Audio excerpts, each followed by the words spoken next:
শোধ নেবেন, প্রতিশোধ নেবেন, সেই শত্রুকে কিভাবে বিনাশ করবেন, সেই শত্রু কিভাবে ক্ষতি করবেন। এক চমৎকারী এবং মহা শক্তিশালী টোটকা এবং খুব কার্যকারী টোটকা যদি সঠিকভাবে করতে পারেন। আর এই কাজের জন্য একটু সময়, বিশ্বাস আর ধৈর্যের প্রয়োজন।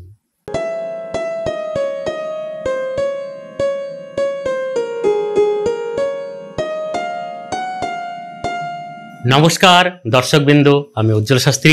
আজকের আলোচনার বিষয় হচ্ছে আপনার গুপ্ত শত্রুকে আপনি নিজে হাতে কিভাবে সেই শত্রুকে শাস্তি দেবেন, সেই বিষয়ে আজকে আমি আলোচনা করব।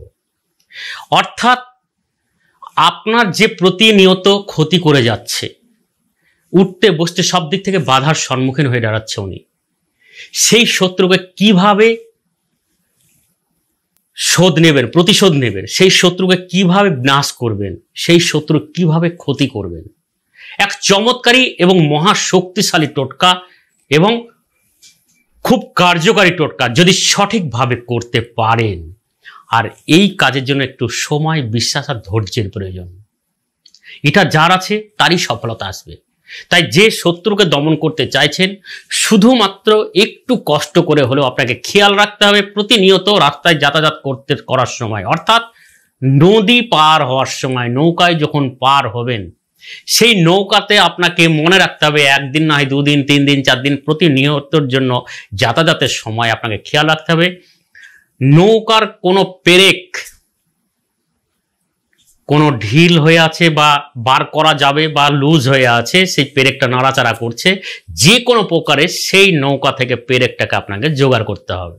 বা নদীতে চলছে না, ভেঙে গিয়েছে, সেরকম নৌকা জলে ভেসে আছে বা ডাঙাতে আছে, সেখান থেকে হলেও কার্যকারিতা আসবে। তাই সেখান থেকে একটি পেরেক আপনাকে জোগাড় করতে হবে। সেই নৌকার পেরেক আপনাকে খুলে নিয়ে আসতে হবে। খুলে নিয়ে এসে বাজার থেকে হলুদ দেখে একটা পাতি লেবু, যেটা ভাতে খাওয়া লেবু, গোল কালার পাতি লেবু, হলুদ টাইপের, সেই লেবুটা নিয়ে আসবে। সেই লেবুতে ওই পেরেকটি, যে শত্রু আপনার নির্দিষ্ট কোনো শত্রু থাকলে সেই শত্রুর নাম করে ওই পেরেকটি গেঁথে দেন। আর যদি চারিদিক থেকে প্রতিটা মুহূর্তের জন্য শত্রু দ্বারা ক্ষতি হচ্ছেন, যেন একের অধিক শত্রু, মানে শত্রুর নাম জানা নেই এমন পর্যায়ে দাঁড়িয়েছে যে কাজের স্থলে পাড়া প্রতিবাসী রাস্তাঘাট চলতে গিয়ে যেন প্রত্যেকটা বাধা প্রাপ্তি আসছেন, প্রত্যেকটা শত্রুতা করে আপনার ক্ষতি করার চেষ্টা করছে, এইরকম হলে পরে শুধু মনের মধ্যে স্মরণ করবেন যে সর্বশক্তি, মানে অর্থাৎ আপনার যত শত্রু আছে তারা যেন শত্রু বিনাশ হয়, সেই শত্রুর ক্ষতি হয়, আপনাকে কোনো দিক থেকে শত্রুতা করে যেন ক্ষতি না করতে পারে, সেই বলে লেবুটার উপরে পেরেকটিকে গেঁথে নিয়ে সেই পেরেক যুক্ত লেবুটিকে আপনার তারাপীঠ হলে খুবই ভালো, বা বাড়ির আশেপাশে কোনো যজ্ঞস্থল হলে সেই যজ্ঞে আপনি লুকিয়ে আহুতি দিয়ে দেন। আর যদি সেরকম না হয় সম্ভবপর, তাহলে বাড়িতে যজ্ঞের মতো করে আপনাকে কাঠ সাজিয়ে নেবেন, ছাদের উপরে বা কোনো মাঠে ঘাটে কোথাও গিয়ে লুকিয়ে একটা জায়গায়, সেখানে কাঠ দিয়ে আগুন জ্বালবেন, সেই জ্বলন্ত আগুনের মধ্যে এই লেবুটাকে দিয়ে দেন। এই জ্বলন্ত আগুনের মধ্যে লেবুটি দেওয়ার পর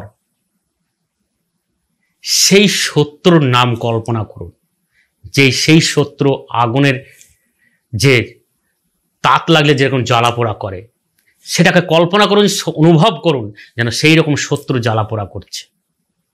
তারপর দেখুন সেই শত্রুর সর্বদিক থেকে সর্বনাশ হয়ে যাবে, সর্বদিক থেকে ক্ষতি হবে। তাই এই চমৎকারী টোটকার অপেক্ষায় যারা ছিলেন তাদের জন্য খুব কার্যকারী একটি টোটকা। সময় থাকতে, সুযোগ থাকে, টোটকাটিকে কাজে লাগিয়ে দেখতে পারেন, অবশ্যই ফলাফল পাবেন। তাই আজকে এই পর্যন্ত। ভালো থাকুন, সুস্থ থাকুন, নমস্কার।